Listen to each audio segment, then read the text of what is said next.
16 লাখ টাকা কোথায় পাবো? বাবারে, এই টাকা তোরা আপনি আমাকে দিচ্ছেন না? তুমি আপাতত আর 6 লাখ টাকা ম্যানেজ করো, বাকিটা তোমার ভাই দেখছে। ভাই বিদেশ যেতে পারলেই দিয়ে দেবো ভাই। কিরে তোর বিদের জ্বর কি এলে? 4 লাখ টাকা দিছি, আরো 6 লাখ দিতে হবে। ওমা কই পালি? মার গয়না বেশি দিছি। ও তুই তো বেড়া চাল্লু মাল।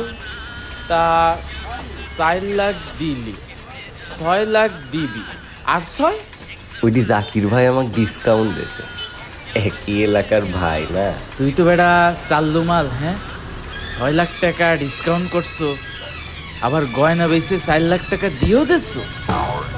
আমার যে কি হবে রে বেড়া, 10,000 টাকাও ঠিক মতো গুছাইতে পারলাম না। হ্যালো, আসসালামু আলাইকুম জাকির ভাই। ওয়ালাইকুম আসসালাম। মফিজ ভাই, অফিসে কি আসতে পারবেন? এক্ষুনি আসতেছি ভাই। হ্যাঁ ভাই, ওকে ওকে। জাকির ভাই ডাকতেছে। ডাকছে জাকির ভাই ডাকছে, দাঁড়া বেড়া আমিও যাবো বেড়া, দাঁড়া একটা চা বানায় লই।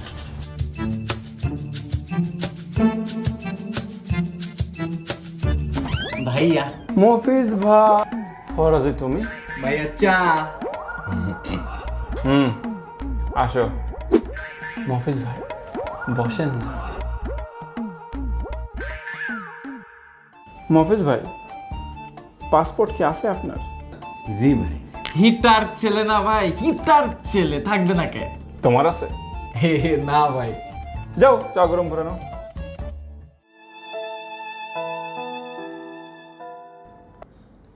মফিজ ভাই, পাসপোর্ট ছাড়াও যে আপনার আরো 2-1টা কাগজ লাগবে। কি কি ভাই? ধরেন এনআইডি, গ্যাসের বিল, নেটের বিল, জন্ম নিবন্ধন, বাপেরটা, মারটা, ভাইয়েরটা, বোনেরটা, শালারটা, শালেরটা, মামারটা, মামেরটা, আছে আছে। ফুপারটা, ফুপুরটা, শালারটা, বেঁচে আছে কিনা, মরে গেছে কিনা। খালার ঘরে যে নতুন মাই হয়েছে এটা ক। এই, এখানে তোমার কোনো খাল আছে? ভাই আমার বিদেশ যাওয়ার বিষয়টা। যাও পাসপোর্ট করো গিয়ে। আসছে খালার ঘরের মেয়ে নিয়ে।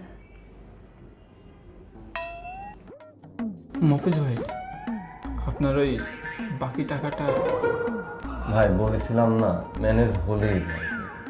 দেখেন তাড়াতাড়ি করেন, আর এই কাগজপত্রগুলো জমা দিতে পারলেই এম্বাসিতে ইন্টারভিউ হবে।